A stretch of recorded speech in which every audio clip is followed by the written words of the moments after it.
خداوند کے زندہ پاک کلام میں سے قضات کی کتاب، اس کا 8 باب، مدیانیوں کی قطعی شکست۔ اور افرائیم کے لوگوں نے اس سے کہا کہ تو نے ہم سے یہ سلوک کیوں کیا کہ جب تو مدیانیوں سے لڑنے کو چلا تو ہم کو نہ بلوایا؟ سو انہوں نے اس کے ساتھ بڑا جھگڑا کیا۔ اس نے ان سے کہا، میں نے تمہاری طرح بھلا کیا ہی کیا ہے؟ کیا افرائیم کے چھوڑے ہوئے انگور بھی ابیعزر کی فصل سے بہتر نہیں ہے؟ خدا نے مدیان کے سردار اوریب اور زیب کو تمہارے ہاتھ میں کر دیا، بس تمہاری طرح میں کر ہی کیا سکا ہوں؟ جب اس نے یہ کہا تو ان کا غصہ اس کی طرف سے دھیما ہو گیا۔ تب جدعون اور اس کے ساتھ کے 300 آدمی، جو باوجود تھکے ماندے ہونے کے پھر بھی پیچھا کرتے ہی رہے تھے، یردن پر آ کر پار اترے۔ تب اس نے سکات کے باشندوں سے کہا کہ ان لوگوں کو جو میرے پیروں ہیں روٹی کے گردے دو، کیونکہ یہ تھک گئے ہیں، اور میں مدیان کے دونوں بادشاہوں زبا اور زلمنا کا پیچھا کر رہا ہوں۔ سکات کے سرداروں نے کہا، کیا زبا اور زلمنا کے ہاتھ اب تیرے قبضہ میں آ گئے ہیں جو ہم تیرے لشکر کو روٹیاں دیں؟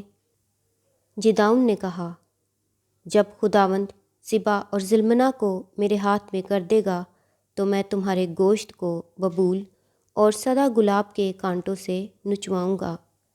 پھر وہاں سے وہ فنویل کو گیا اور وہاں کے لوگوں سے بھی ایسی ہی بات کہی، اور فنویل کے لوگوں نے بھی اسے ویسا ہی جواب دیا جیسا سکاتیوں نے دیا تھا۔ سو اس نے فنویل کے باشندوں سے بھی کہا کہ جب میں سلامت لوٹوں گا تو اس برج کو ڈھا دوں گا۔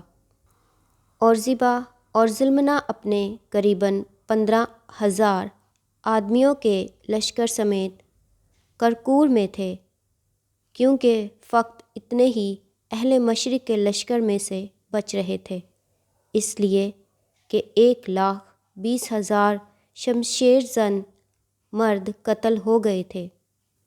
سو جدعون ان لوگوں کے راستہ سے جو نج اور یگوبہا کے مشرق کی طرف ڈیروں میں رہتے تھے گیا اور اس لشکر کو مارا، کیونکہ وہ لشکر بے فکر پڑا تھا، اور زبا اور زلمنا بھاگے، اور اس نے ان کا پیچھا کر کے ان دونوں مدیانی بادشاہوں زبا اور زلمنا کو پکڑ لیا اور سارے لشکر کو بھگا دیا۔ اور یواس کا بیٹا جدعون ہرس کی چڑھائی کے پاس سے جنگ سے لوٹا، اور اس نے سکاتیوں میں سے ایک جوان کو پکڑ کر اس سے دریافت کیا۔ سو اس نے اسے سکات کے سرداروں اور بزرگوں کا حال بتا دیا، جو شمار میں 77 تھے۔ تب وہ سکاتیوں کے پاس آ کر کہنے لگا کہ زبا اور زلمنا کو دیکھ لو، جن کی بابت تم نے تنزن مجھ سے کہا تھا، کیا زبا اور زلمنا کے ہاتھ تیرے قبضہ میں آ گئے ہیں کہ ہم تیرے آدمیوں کو جو تھک گئے ہیں روٹیاں دیں؟ تب اس نے شہر کے بزرگوں کو پکڑا اور ببول اور سدا گلاب کے کانٹے لے کر ان سے سکاتیوں کی تادیب کی، اور اس نے فنویل کا برج ڈھا کر اس شہر کے لوگوں کو قتل کیا۔ پھر اس نے زبا اور زلمنا سے کہا کہ وہ لوگ جن کو تم نے تبور میں قتل کیا کیسے تھے؟ انہوں نے جواب دیا، جیسا تو ہے ویسے ہی وہ تھے۔ ان میں سے ہر ایک شہزادوں کی مانند تھا۔ تب اس نے کہا کہ وہ میرے بھائی، میری ماں کے بیٹے تھے۔ سو خداوند کی حیات کی قسم، اگر تم ان کو جیتا چھوڑتے تو میں بھی تم کو نہ مارتا۔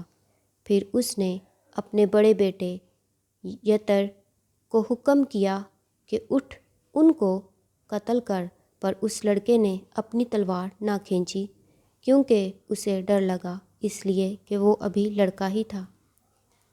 تب زبا اور زلمنا نے کہا، تو آپ اٹھ کر ہم پر وار کر، کیونکہ جیسا آدمی ہوتا ہے ویسی ہی اس کی طاقت ہوتی ہے۔ سو جدعون نے اٹھ کر زبا اور زلمنا کو قتل کیا اور ان کے اونٹوں کے گلے کے چندن ہار لے لیے۔ تب بنی اسرائیل نے جدعون سے کہا کہ تو ہم پر حکومت کر، تو اور تیرا بیٹا اور تیرا پوتا بھی، کیونکہ تو نے ہم کو مدیانیوں کے ہاتھ سے چھڑایا۔ تب جدعون نے ان سے کہا کہ نہ میں تم پر حکومت کروں اور نہ میرا بیٹا، بلکہ خداوند ہی تم پر حکومت کرے گا۔ اور جدعون نے ان سے کہا کہ میں تم سے یہ عرض کرتا ہوں کہ تم میں سے ہر شخص اپنی لوٹ کی بالیاں مجھے دے۔ یہ لوگ اسماعیلی تھے، اس لیے ان کے پاس سونے کی بالیاں تھیں۔ انہوں نے جواب دیا کہ ہم ان کو بڑی خوشی سے دیں گے۔ پس انہوں نے ایک چادر بچھائی اور ہر ایک نے اپنی لوٹ کی بالیاں اس پر ڈال دیں۔ سو وہ سونے کی بالیاں جو اس نے مانگی تھیں وزن میں 1700 مسکال تھیں، علاوہ ان چندن ہاروں اور جھمکوں اور مدیانی بادشاہوں کی ارغوانی پوشاک کے جو وہ پہنے تھے، اور ان زنجیروں کے جو ان کے اونٹوں کے گلے میں پڑی تھیں۔ اور جدعون نے ان سے ایک افود بنوایا اور اسے اپنے شہر عفرا میں رکھا، اور وہاں سب اسرائیلی اس کی پیروی میں زناکاری کرنے لگے۔ اور وہ جدعون اور اس کے گھرانے کے لیے پھندہ ٹھہرا۔ یوں مدیانی بنی اسرائیل کے آگے مغلوب ہوئے، اور انہوں نے پھر کبھی سر نہ اٹھایا، اور جدعون کے دنوں میں 40 برس تک اس ملک میں امن رہا۔ جدعون کی وفات۔ اور یواس کا بیٹا یروبل جا کر اپنے گھر میں رہنے لگا، اور جدعون کے 70 بیٹے تھے جو اس ہی کے صلب سے پیدا ہوئے تھے، کیونکہ اس کی بہت سی بیویاں تھیں۔ اور اس کی ایک حرم کے بھی جو سکم میں تھی، اس سے ایک بیٹا ہوا، اور اس نے اس کا نام ابی ملک رکھا۔ اور یواس کے بیٹے جدعون نے خوب عمر رسیدہ ہو کر وفات پائی، اور ابیزریوں کے عفرا میں اپنے باپ یواس کی قبر میں دفن ہوا۔ اور جدعون کے مرتے ہی بنی اسرائیل برگشتہ ہو کر بلیم کی پیروی میں زناکاری کرنے لگے، اور بلبریت کو اپنا معبود بنا لیا۔ اور بنی اسرائیل نے خداوند اپنے خدا کو، جس نے